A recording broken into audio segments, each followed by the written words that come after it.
अस्सलाम वालेकुम grade 10 students. आज हम एक्सरसाइज 6.2 करने जा रहे हैं और एक्सरसाइज 6.2 में हमारा पहला टॉपिक है अरिथमेटिक मीन को फाइंड करना। तो अरिथमेटिक मीन जो है उसको फाइंड करने के दो मेथड हैं, एक डायरेक्ट मेथड है और एक इनडायरेक्ट मेथड है। तो हम दोनों को डिस्कस करेंगे। पहले हम अनग्रुप डाटा को डिस्कस करेंगे। अनग्रुप डाटा ग्रुप डाटा में डिफरेंस क्या होता है कि जब हमारे पास वैल्यू सिर्फ एक्स की फॉर्म में दी रैंडम फॉर्म में दी होती है, उसकी फ्रीक्वेंसी नहीं पता होती, तो वो हमारा अनग्रुप डाटा होता है। तो आज हम अनग्रुप डाटा से अरिथमेटिक मीन कैलकुलेट करने का तरीका सीखेंगे। फिर इंशाल्लाह नेक्स्ट वीडियो में arithmetic mean from group data सीखेंगे। क्वेश्चन नंबर 3 एक्सरसाइज का, find arithmetic mean of the following data using direct and indirect methods. Values दी हुई हैं पार्ट 1 में 12, 14, 17, 20, 24, 29, 35 एंड 45 और पार्ट 2 की वैल्यूज़ हैं 200 से स्टार्ट हो रही हैं, 200, 225, 350, 375 एंड सो ऑन टू 290।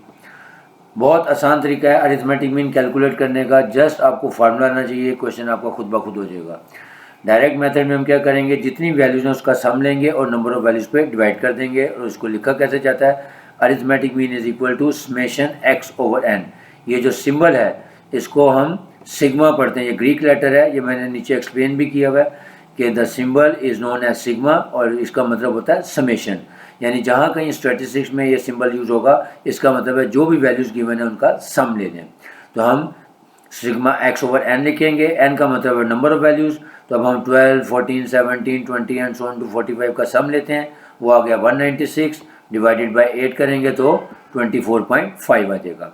अब इसी तरह पार्ट नंबर 2 का फार्मूला लिखें, A M is equal to summation X over N और अगेन 200, 225, 350 एंड 375 से लेकर 290 का सम लें, वो आ गया 2030।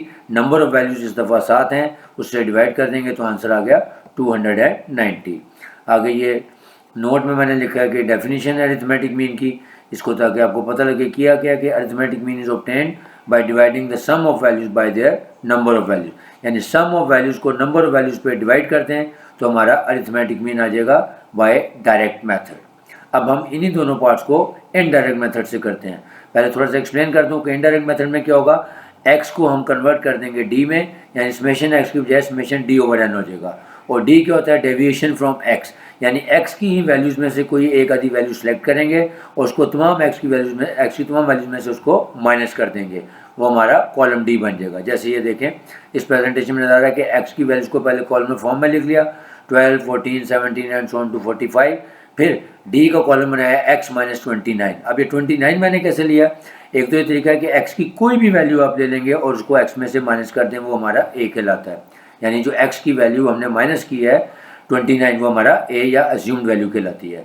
लेकिन इसका तरीकाकार क्या होता है कि डाटे के अंदर देखें सबसे छोटी और सबसे बड़ी वैल्यू, सबसे छोटी वैल्यू है 12 और सबसे बड़ी है 45। 12 प्लस 45 करेंगे तो 57, उसका हाफ लें तो वो आता है 28.5। अब 28 पॉइंट डाटा में अगर होता तो हम वो लेते, नहीं है तो उससे करीब तरीन वैल्यू वो 29 है, वो ले लेंगे। अब इसका हम फार्मूला लिखेंगे इनडायरेक्ट मेथड का कि arithmetic mean is equal to A plus summation D over N. अब जो हमने दो कॉलम बनाए हैं, देखें एक्स को मैंने कन्वर्ट कर दिया डी में, यानी एक्स की हर वैल्यू में से मैंने 29 को माइनस कर दिया। यानी 12 माइनस 29 किया तो माइनस 17, 14 माइनस 17 किया तो 29 किया तो माइनस 15। सिमिलरली 17 माइनस 29 करेंगे तो माइनस 12, 20 माइनस 29 करेंगे तो माइनस 9 एंड सो ऑन। यानी एक्स की हर वैल्यू में से जो हमने वैल्यू लेट की है ए की, वो उसको लेस कर देंगे, फिर इस कॉलम का टोटल ले लेंगे तो हमारा समेशन डी आ जाएगा। यानी समेशन डी हमारा आ गया -36। अब वैल्यूज पुट कर देते हैं। और ए क्या है, यानी ए वो है वो एज्यूम्ड वैल्यू जो हमने एक्स की तमाम वैल्यूज में से माइनस किया, वो हमारी 29 है। तो ए की जगह आ गया 29 प्लस समेशन डी की जगह आ गया -36 ओवर एन। एन का मतलब है नंबर ऑफ वैल्यूज़, वो 8 थी। अब इसको सिंप्लीफाई कर लेते हैं, 28 minus 4.5 29 minus 4.5 which is equal to 24.5। एक और बात गौर से देखनी है कि जो हमने डायरेक्ट मेथड से जो हमने इसका आंसर निकाला था तो अरिथमेटिक मीन का आंसर आया था 24.5 और इनडायरेक्ट मेथड से भी सेम आंसर आया। इसका मतलब है हमने अरिथमेटिक मीन ही कैलकुलेट किया है अनग्रुप डाटा का, लेकिन दो डिफरेंट मेथड से, इसलिए आंसर सेम आएगा। अब पार्ट नंबर 2, उसका भी पहले हम एक्स और डी बना लेते हैं।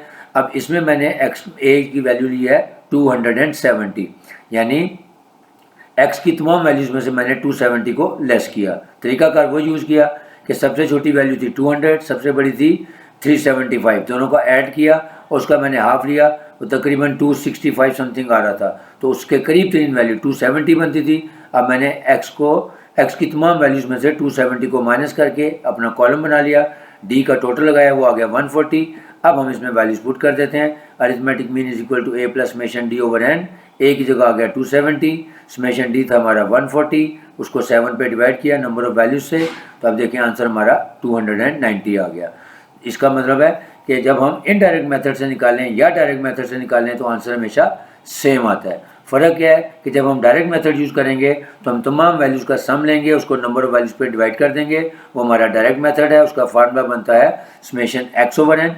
जब हम इसको इनडायरेक्ट मेथड से करेंगे तो एक्स को हम डी में कन्वर्ट कर लेंगे, यानी उसी एक्स की वैल्यूज़ में कोई ऐसी वैल्यू लेंगे जो एक्स की तमाम वैल्यूज़ में से पहले माइनस करके कॉलम डी बनाएंगे, और उस कॉलम डी को बनाने के बाद उसका टोटल लेंगे, वो हमारा समेशन डी बन जाएगा। फिर फार्मूला लिख के A plus summation D over N उसमें वैल्यूज पुट कर देंगे, उसको सिंप्लीफाई कर देंगे, तो आंसर सेम आएगा जो डायरेक्ट मेथड से आया था। तो डायरेक्ट मेथड और इनडायरेक्ट मेथड, अनग्रुप डाटा, अभी हमने सिर्फ अनग्रुप डाटा किया है, इसका मतलब है इसमें हमारे पास फ्रीक्वेंसी का या फ्रीक्वेंसी टेबल नहीं दिया हुआ था, जस्ट रैंडम वैल्यूज दी हुई थी। तो जब भी आपको अनग्रुप डाटा दिया हो और उसका अरिथमेटिक मीन निकालना हो डायरेक्ट या इनडायरेक्ट मेथड से, तो जो मेथड मैंने आपको एक्सप्लेन किए हैं उन दोनों से करेंगे तो आपका आंसर आ जाएगा। और उम्मीद है आप लोगों को ये समझ आया होगा। एक नज़र मार लेते हैं फिर दोबारा स्लाइड नंबर 1 पे, कि ये डायरेक्ट मेथड है, समेशन एक्स ओवर एन, यानी तमाम वैल्यूज़ का सम लेके नंबर ऑफ वैल्यूज़ पे डिवाइड कर दिया। और ये इनडायरेक्ट मेथड है, इसमें हम एक्स को समेशन डी में कन्वर्ट करेंगे एक्स माइनस ए से, और उसके बाद फिर वहाँ से समेशन डी का टोटल लेने के बाद फिर फॉर्म में वैल्यूज पुट करेंगे, तो हमारा अरिथमेटिक मीन आ जाएगा इनडायरेक्ट मेथड से। और ये आंसर सेम होगा जो डायरेक्ट मेथड से आया था आंसर, और इनडायरेक्ट मेथड से आंसर हमेशा सेम आता है। उम्मीद है समझ आ गया होगा आपको। अगर आपको ये वीडियो पसंद आई है तो प्लीज़ इसको शेयर भी करें, लाइक भी करें, और ऑब्वियसली सब्सक्राइब तो करना ही है। और इंशाल्लाह अब जो नेक्स्ट टॉपिक होगा हमारा वो arithmetic mean from group data होगा, उसके भी हम देखेंगे कि ग्रुप डाटा का अरिथमेटिक मीन डायरेक्ट और इनडायरेक्ट मेथड कैसे करते हैं। तब तक के लिए इजाज़त दें। अल्लाह हाफिज़।